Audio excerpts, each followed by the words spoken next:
AOC.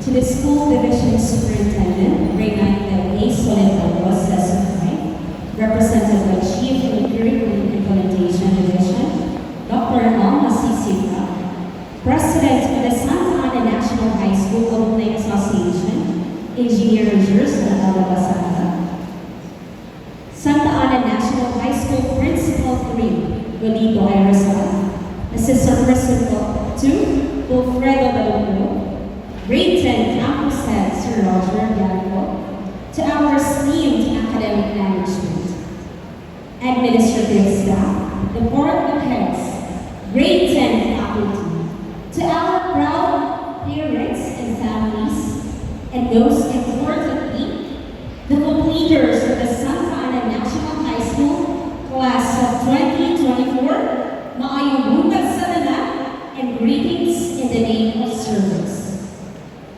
Allow me to introduce myself. I am Miss Diana Openia Navarrete. You can call me your Ate Diana. I am an alumna and a very proud product of the Santa Ana National High School Class of 2014. I am a graduate of Bachelor of Science in Social Work at the Ateneo de Davao University.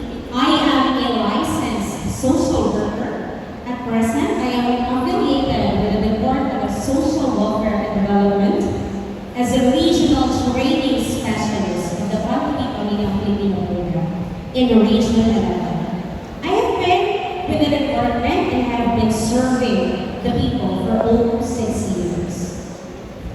When I received the call for the invitation to be your guest speaker, a call from my former science PhD mentor, Luz Gazo, I did not hesitate to say yes and provided confirmation of my attendance.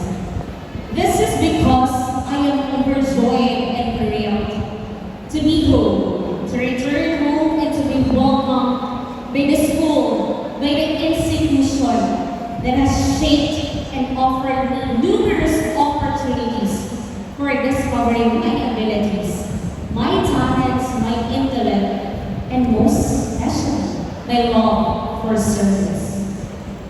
Thus, I am forever grateful to the Santa Ana National High School and to all the remarkable individuals, my teachers, happy to see them, my coaches and my mentors, who believed in me and devoted their time to shaping me into the person I am today.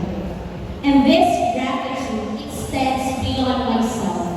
It represents the deep appreciation from all of us on behalf of the alumni and the current students of Santa Ana to express our deepest appreciation and gratitude to our alumni. Thank you so much.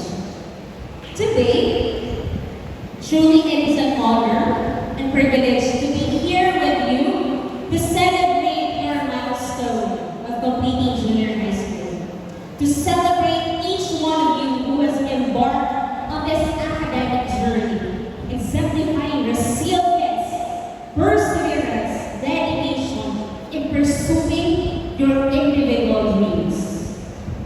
Pwede ba kumakuha na? Can I ask? You just answer me with a big yes or no, okay? Makaingon ba mo nga naningkamot yun mo aron makalampos? Yes. Makainom ba ka sa imong kaugalingon na ikaw nagpugid bisan pa man sa kalisdanan, kakulangon o sa pagsulat? And makainom ba ka na sa imong kaugalingon na finally nagbunga na gid ang akong pagpanikawa? And see, because you have persevered, you have succeeded in completing junior high. And for that, I commend you. And you deserve to be applauded, you deserve to be celebrated. So pwede ba din mong ikat ang person na nasa imong right? Na I am proud of you.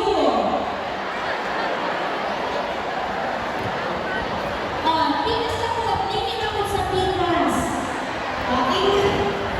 Tingnan ang class na bunga kita ang pagpaningkamot.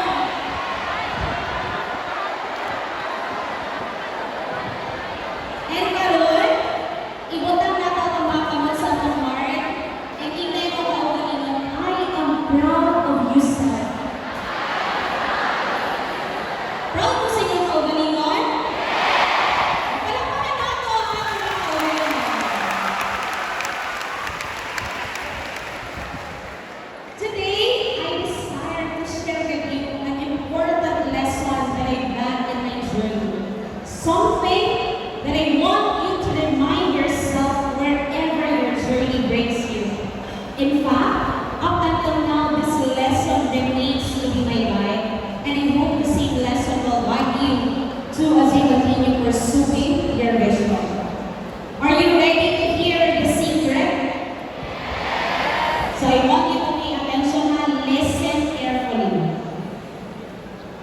Have a clear vision of what you want for yourself. Have that clear image in your mind of a desired future. When you already know that vision, your own vision, work on it and believe clearly that you will receive it. Let me say that again. Have a clear vision of what you want, work on it, and believe clearly that you will receive it. Sama ninyo sa Ate Yana, nigikan sa pobre na pamilya. Ginako ko sa Kalisod, I was young and practically understood this reality. I understood the value of working hard, the value of education, and at an early age, the desire to change our family's narratives sparked within me. I started dreaming, having visions of what I wanted. Gusto ko makakuman, gusto ko makagraduate, gusto ko maging professional na ilisensya. These were my visions, and I hold on to these visions. I hold on to these dreams because I wanted better life. Hindi lang para sa ako, para po sa akong pamilya. When you have a clear vision of what you want, and you put your fear faith that you will receive that desire, it will be yours. It will surely be yours. Allow me to share a personal anecdote to this. A personal story. Okay lang ba? Magkwento ko? So I can still vividly recall the day when I declared with unwavering conviction and prayed with fear faith for a dream that I knew was near impossible. Almost impossible considering sa among kapait, considering sa among circumstances sa family. I had this dream and vision na muskwela ko sa Ateneo de Davao University. High school pa ko, pareha sa inyo. Pero I recognize na ambisyosa ang tayo ko, no? Considering ang Ateneo, I tell you, mahal ka ay ang vision. So, ambisyosa kayo sa Ate Yana. Nonetheless, I continued manifesting it. I continued holding that vision and desire in my heart. So, isang adlaw, one day, Rogelio, my classmate, our batch salutatorian, and I were invited to go to Ateneo to join a competition. So, we represented Santa Ana. That was 2013. Anak ko, Rod, kita anong uniform na puti. Anak akong uniform, tinig ka college. These were the exact words I told my classmate in high school. Well, galang lang sa Ateneo de Davao University o sa mga estudyante na nakaputi. I had no idea how my visions would happen. Nagaw na ako may part at to send me off to Ateneo. Bisan mo siguro, problema na ako part-time, super ko, garagat ko, it will not be sufficient. Yet,